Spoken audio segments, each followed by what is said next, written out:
Bonjour et bienvenue à la deuxième épisode de Les Deux gars d'AdWords, l'émission où est-ce qu'on explore le monde des AdWords au Québec. Mon nom est Jason et je suis avec mon associé et AdWords Supreme Master, Francis. Comment ça va, Francis? Salut, Jason. Comment ça va? Ça va super, merci. Cette semaine, je suis content de parler avec toi parce qu'on va rentrer dans un sujet qui est un peu différent des autres épisodes qu'on va faire. On va vraiment explorer le monde, en fait, les erreurs que les gens font dans les comptes AdWords. Puis, je trouve ça le fun parce que nous autres, en tant que pigistes, travailleurs autonomes, on reçoit beaucoup de comptes d'AdWords, d'agences, d'autres experts et d'autres pigistes, par exemple. Puis, souvent, je dirais, en tout cas dans mon cas, 90% du temps, je vois des grosses erreurs puis des lacunes vraiment sérieuses au compte. Puis, c'est notre job d'optimiser tout ça puis de trouver la meilleure façon de structurer le compte. Puis, on va parler aujourd'hui un peu de comment qu'on fait ça. Puis, on s'est pas parlé non plus, mais on s'est dit qu'on allait discuter d'au moins 3 points chacun. Fait que, qu'est-ce que je propose, c'est que moi, j'en ai 3. Je les ai fait en ordre un peu d'importance. Puis, toi, t'en as 3, peut-être même plus. Fait que, qu'est-ce que t'en dis si tu commences avec ton premier point? On va explorer ça, puis en discuter, puis après ça, on va y aller avec le mien, et ainsi de suite. Bon, parfait. Allons-y comme ça. Ben, en fait, oui, j'en ai plusieurs. Je les ai peut-être pas nécessairement classés par ordre d'importance, mais ce que je vois de plus majeur, là, où est-ce que dans les comptes où est-ce que j'ai repris, où est-ce qu'on perd le plus d'argent, c'est dans les ciblages de mots-clés. Donc, j'imagine que tu dois avoir exactement la même chose, mais des mots-clés trop larges, des mots-clés qui ont aucun rapport avec même des fois qui ont aucun rapport avec ce que l'entreprise fait. De bien cibler, de bien choisir ces mots-clés, de bien de déterminer à la base qu'est-ce que le client va chercher pour pouvoir en fait, qu'est-ce qui va faire en sorte qu'un client va choisir notre entreprise. Des fois, on est vraiment dans le trop large, là. Si par exemple j'ai un fleuriste qui a choisi de mettre les mots-clés je sais pas, champ de fleurs, ça n'a aucun rapport. Puis c'est le genre de choses que ça a l'air niaiseux, ça a l'air ridicule de dire comme ça, mais c'est le genre de choses que j'ai vues. Mm-hmm. Ben, c'est le fun, c'est en fait le même point que moi, c'est mon numéro 3. Quand tu ouvres les comptes puis tu vois juste une série de mots-clés larges, aucun requête modifiée, aucune exacte, c'est vraiment quelque chose qu'il faut regarder de plus près. Je dis pas que c'est mauvais d'avoir, je pense, des mots-clés larges, mais il faut que ça soit bien fait. Puis en général, je pense, avec l'inexpérience des gens, ils vont juste mettre tout ce qui vient à leur tête le plus large possible pour avoir le plus d'impressions possible. Et c'est pas la bonne chose parce qu'on voit rapidement que les requêtes, la pertinence est vraiment pas assez élevée pour eux. Puis ils ont plein d'impressions, leur taux de clic est vraiment bas. Ils ont quelques clics, mais ça donne pas le résultat qu'ils veulent. Fait que je suis d'accord, vraiment. Puis c'est pour ça qu'il y a différentes variations de mots-clés, des correspondances. C'est pour ça que des fois, on va plus vers l'exact, on va plus vers la phrase, on va plus vers surtout les mots-clés modifiés, c'est le même qu'ils appellent en français. Oui. Ouais, requête large modifiée. Fait que je pense qu'en tant que gestionnaire d'AdWords, c'est une des premières choses qu'on va vraiment corriger tout de suite. Oui, tout à fait.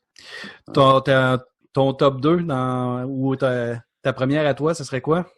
Ben, moi, mon deuxième point le plus marquant, c'est la structure du compte. Finalement, c'est vraiment, souvent, je vois un compte où c'est une campagne, un groupe d'annonces et ça se finit là.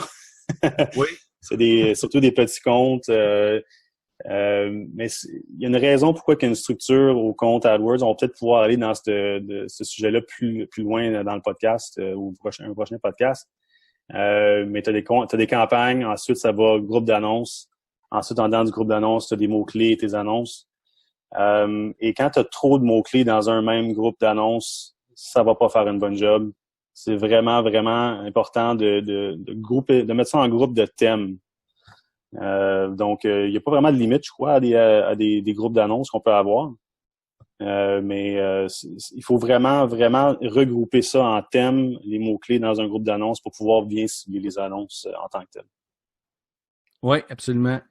Quand tu reprends un compte, puis la campagne s'appelle campagne numéro 1, puis le groupe d'annonces s'appelle groupe d'annonces numéro 1, tu le sais déjà Ouais. qu'on va avoir des problèmes, là. Ça, c'est clair. En effet. Puis, je dis, la raison pourquoi qu'on veut vraiment regrouper des groupes d'annonces avec la thématique des mots-clés, c'est pour vraiment faire des annonces qui sont ciblées à ces mots-clés-là spécifiquement. Fait que si tu as 50, 100 mots-clés dans un groupe d'annonces, avec tout plein de variations qui peut être, par exemple, si on continue avec ton exemple de fleuriste, fleurs roses, bouquet de fleurs, tulipes, tu peux pas vraiment mettre une annonce vraiment, vraiment pertinente pour ces mots-clés-là quand c'est tout éparpillé comme ça. Fait qu'on fait, par exemple, un groupe d'annonces bouquet de roses, un groupe d'annonces fleurs roses, ou je sais pas, là, tu sais, vraiment regroupés en thématiques. Créer un nouveau groupe d'annonces, c'est vraiment, est-ce que je peux justifier d'écrire un nouveau texte, une nouvelle publicité en fonction des mots-clés, en fonction de la recherche qui a été faite. Ouais. Si c'est pas justifiable parce que c'est un synonyme trop proche ou ça n'apportera pas plus de valeur, à ce moment-là, je peux mettre des synonymes dans un même groupe d'annonces pour faciliter la gestion. Mais ouais, vraiment, si c'est deux, un exemple hier, j'ai quelqu'un qui fait de la location d'espace d'entreposage pour des voitures, puis des VR. Je pense que concrètement, dans la tête des gens, si je me cherche un entreposage pour un VR ou une voiture, c'est pas exactement la même chose que j'ai en tête. Ça vaut la peine d'écrire deux publicités différentes avec deux avantages complètement différents. Mm-hmm. Sinon, parce que le client me disait, oui, mais c'est des véhicules, oui, mais c'est pas le même minding. Tu sais, la personne qui veut faire entreposer une voiture, il y a probablement une voiture d'une valeur, d'une grande valeur, qui veut faire entreposer dans un espace sécurisé. Puis quelqu'un qui veut faire entreposer son VR, ben lui, il veut juste pas l'avoir dans sa cour d'hiver, c'est différent. Oui, tout à fait. Puis c'est important que tu dises ça aussi parce que quand on parle de différents, dans ton exemple, on parle de différents types de véhicules, ça, c'est quelque chose qu'on peut mettre au niveau de la campagne dans la structure d'AdWords. Comme par exemple, entreposage d'auto, entreposage de VR. Tout simplement parce que des fois, le client trouverait peut-être important aussi de mettre, peut-être un jour, il va mettre plus d'argent sur une thématique. Fait que, étant donné que le budget il est établi au niveau de la campagne, peut-être un jour, il va dire, moi, j'aimerais ça vraiment pousser la promotion pour vraiment juste le rangement de voitures et moins pour le VR. Ça laisse l'opportunité de contrôler ça. Fait que, on pourrait rentrer là-dedans, peut-être un autre épisode de comment vraiment structurer une campagne AdWords, mais c'est différentes choses, il faut en tenir en compte. Puis quand tu as juste une campagne, un groupe d'annonces, ça va vraiment pas assez loin pour vraiment optimiser votre compte. Absolument, oui. Très bon point. Puis, si on va pour le numéro 1, en tout cas, moi, j'en ai un numéro 1. J'espère que ça va être la même chose pour toi. Vas-y. Écoute, numéro 1, qu'est-ce que j'aurais? Pas de conversion. Ah, ouais. Je sais pas si... c'est pas la même chose pour moi, mais vas-y. Je sais pas si... en fait, je pense que ils sont tous importants à un certain niveau, là, mais j'en avais listé une dizaine ici, mais quelqu'un ou pas de conversion ou pas d'objectif de campagne, pas déterminé pourquoi qu'on veut faire de la publicité. Puis si je vais dans ce que je viens de dire, là, pas de conversion, ben pas savoir qu'est-ce qui va faire en sorte que ta campagne a un succès. Je pense que c'est la base, là. Ouais. Je sais que c'est pas possible pour toutes les entreprises. Je sais que pour certains petits entrepreneurs, de retomber dans la programmation pour être capable de mettre les setups de conversion, je sais que c'est pas possible pour tout le monde parce que c'est des frais. Mais pour moi, c'est un outil. Savoir est-ce que j'ai du succès, est-ce que j'ai bien ciblé, est-ce que les gens vont convertir, est-ce qu'ils achètent, est-ce qu'ils appellent. en fonction de ce que j'ai mis parce que je suis pas un spécialiste dans tous les domaines. Là. Je connais pas toutes les industries, c'est impossible. Avec le temps, on finit par en connaître, mais Ouais. fait que bref, oui, ça, c'en est. Tout à fait d'accord. C'est sûr que c'est pas possible pour tout le monde, comme tu dis. Moi, j'ai une couple de clients où est-ce qu'ils ont juste pas les ressources, puis ils ont pas de. Je pense qu'ils sont trop entourés de bureaucratie, ils ont beaucoup de difficultés à aller modifier le site web. Oui. Mais c'est tellement important de calculer un retour sur investissement quand tu vas sur AdWords, parce que c'est pourquoi tu vas sur AdWords, mais c'est pour faire la promotion, pour avoir un retour sur ton argent. Si t'es pas capable de calculer ça, pourquoi le faire? Sinon, c'est juste de pitcher de l'argent par la fenêtre puis d'espérer que quelque chose se passe sans le savoir. Fait que, non, absolument, c'est super important. Oui. Ouais. Et puis la tienne, pour voir à quel point je t'ai déçu. Moi, mon numéro 1, c'était vraiment pour bien optimiser un compte AdWords. D'après moi, c'est primordial de regarder qu'est-ce qu'on appelle le Search Term Report, de regarder c'est quoi réellement les mots-clés qui sont recherchés par les gens. Absolument. Parce que ça te permet d'optimiser ton compte, de mettre des mots-clés négatifs, d'en rajouter des mots-clés. Puis pour ceux qui ne savent pas c'est quoi le Search Term Report, je m'excuse, je connais pas le terme en français, mais c'est le rapport finalement qui vous démontre en comparaison avec les mots-clés que vous avez dans votre compte, c'est quoi que les gens ont réellement cherché.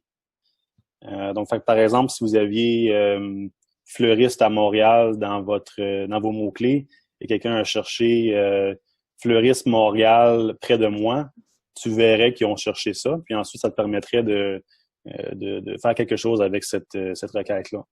Fait que d'ajouter des mots-clés négatifs ou positifs basés sur ce rapport-là, d'après moi, c'est une des premières choses qu'il faut absolument faire dans un compte pour l'optimiser et s'assurer que les requêtes sont pertinentes.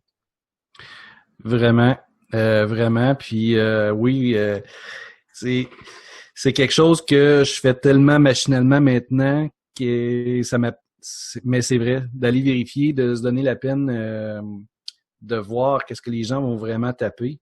Mm-hmm. Ça me permet, d'une part, d'éliminer des termes qui ont aucun rapport, puis d'une autre part, de trouver des nouvelles idées de mots-clés, des nouvelles idées de campagne, de faire progresser, puis souvent d'aller optimiser le budget en fonction de ces nouveaux termes-là. Là. Ouais. Ouais. De voir aussi, j'ai eu des comptes là, qui faisaient des campagnes séparées pour Québec puis pour Montréal. Je me suis rendu compte que les gens de Montréal réagissaient pas de la même façon que les gens de Québec à certains termes, qu'il y a des optimisations à faire de ce côté-là. On n'a pas le même... je pense j'imagine que c'est partout, mais on a chacun notre façon de parler. On a chacun ça prend presque un dictionnaire quand on va au Saguenay pour comprendre... pour tout comprendre. Je le dis à rien, mais il y a quelque chose là. Ouais. Fait que, bref, oui, de voir les termes de recherche, super important, très, très, très bon point. Écoute, il nous reste environ 3-4 minutes. Est-ce que tu veux en faire peut-être un autre de bonus? Quelque chose, oui, peut-être si on reste dans la thématique des mots-clés, ce que je vois souvent, étrangement, c'est des doublons de mots-clés. Donc, dans 2 campagnes séparées, avoir exactement les mêmes mots-clés. C'est quelque chose que j'ai vu, mais on est pas mal dans la même thématique. C'est dans la structure du compte, c'est dans à savoir qu'est-ce qui va avoir la priorité sur l'autre. C'est le genre de petites erreurs. Rapidement, toi, est-ce que t'en as d'autres? Pour moi, c'est des annonces qui se démarquent pas. C'est des annonces qui sont très courtes, très génériques. Il y a vraiment une art, je dirais, de comment faire des bonnes annonces qui se démarquent des compétiteurs, qui vont vraiment apporter des gens à cliquer dessus, prendre une action sur votre site. Puis je pense que ça prend l'expérience de quelqu'un comme nous autres, ça fait des années qu'on fait ça pour vraiment bien comprendre comment les faire. Souvent, je vois des annonces avec aucun appel à l'action. C'est plus informationnel que pour donner le goût à quelqu'un de faire une action. Donc, il y a vraiment beaucoup d'améliorations à faire à ce niveau-là, moi, je trouve. Puis, ces annonces aussi qui ne sont pas nécessairement complètes, pas d'extension, pas rien avec ça. Donc, c'est beaucoup j'utilise beaucoup de termes qu'on n'a pas encore explorés. On va pouvoir regarder ça plus tard, mais pour moi, c'est quelque chose. Je veux dire, à la base, c'est les mots-clés, mais aussi c'est l'annonce qui va vraiment apporter l'action. Il faut que ce soit une bonne annonce. Oui. Ça se termine pour cette semaine, le podcast. Merci beaucoup à ces auditeurs d'avoir écouté notre deuxième podcast. Écoute, on est toujours en train de travailler puis rendre ça plus agréable avec des sujets vraiment le fun pour ceux-là qui sont dans le domaine d'AdWords. J'espère que vous appréciez la conversation. Puis, si vous avez des questions, vous pouvez nous rejoindre sur nos sites web, Francis sur wmarketing.com et moi-même, Jason, sur buzstronic.ca. Merci, Francis. Merci, Jason. À la prochaine.